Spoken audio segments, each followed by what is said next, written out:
Friends, મુદ્રિકાસ કુકમાં સ્વાગત છે તમારું। આજે હું તમારી સાથે શેર કરીશ ઘઉંના લોટમાંથી લચ્છા પરાઠાની રેસીપી। આ પરાઠાને આપણે દહીંની ચટણી સાથે એકદમ અલગ જ બનાવીશું। તો ચાલો ટેસ્ટમાં બેસ્ટ દહીંની ચટણી સાથે લચ્છા પરાઠા બનાવવાનું શરૂ કરીએ।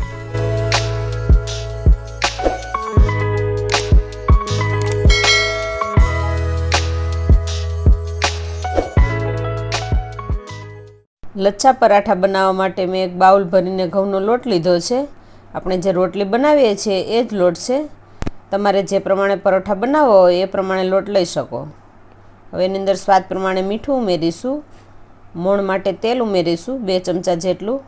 હવે મોણને હાથેથી જ આ રીતે મિક્સ કરી દઈશું। લોટમાં મોણ આપી દઈશું તો મોણ લાગી ગયું છે। હવે થોડું થોડું પાણી ઉમેરીને લોટ બાંધી લઈશું।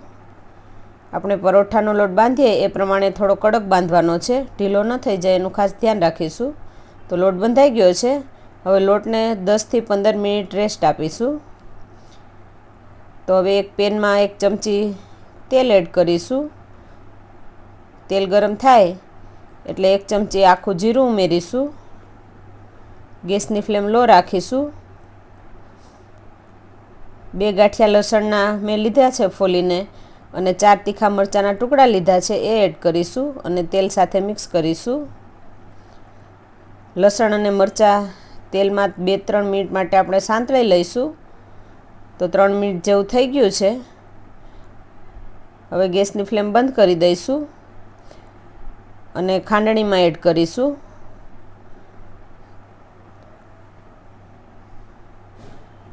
હવે એની અંદર લીલી કોથમીર એડ કરીશું,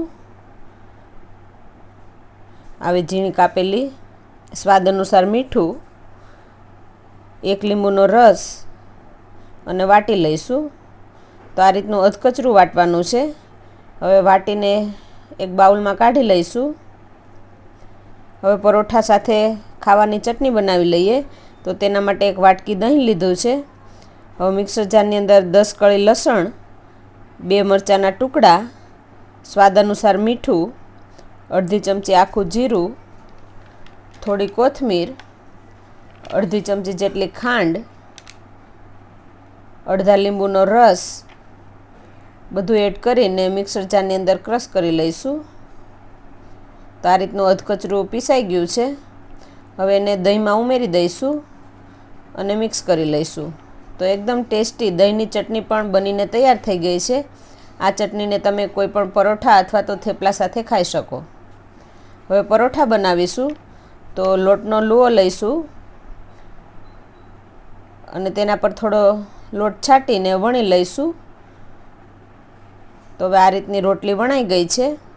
એના ઉપર આપણે દેશી ઘી અડધી ચમચી જેટલું એડ કરીને હાથેથી લગાવી લઈશું। આ રીતે થોડો મસાલો એમાં એડ કરીશું જે બનાવેલો છે એ, અને ઉપરથી થોડી કોથમીર ઉમેરીશું। હવે રોટલીને ફોલ્ડ કરીશું। આ રીતે ફોલ્ડ કરવાની છે। તો રોટલી ફોલ્ડ થઈ ગઈ છે। હવે આ રીતે થોડું પ્રેસ કરીને રાઉન્ડ શેપમાં ફોલ્ડ કરીશું। હવે ફરીથી ઉપર લોટ છાંટીશું અને થોડું પ્રેસ કરીને વણી લઈશું।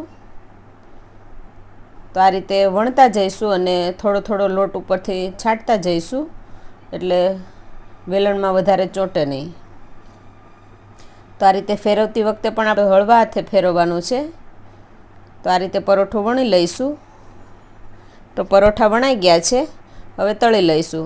તો એક પેનની અંદર 1 ચમચી જેટલું ઘી એડ કરીશું અને પરોઠાને ઘીમાં તળી લઈશું। તો પરોઠાને આપણે હળવા હાથે ફેરવીશું અને થોડું થોડું ઘી ઉમેરતા જઈશું અને તળતા જઈશું આ રીતે।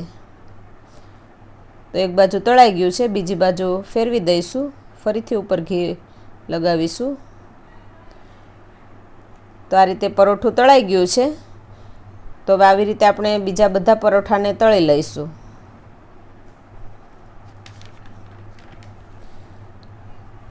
તો એકદમ સરસ ગરમા ગરમ લચ્છા પરાઠા બનીને તૈયાર થઈ ગયા છે। તો આપણે દહીંની ચટણી સાથે સર્વ કરીએ। તો છે ને એકદમ સહેલી રેસીપી। તો તમે પણ આ લચ્છા પરાઠાની રેસીપી જરૂરથી ટ્રાય કરજો. Thank you.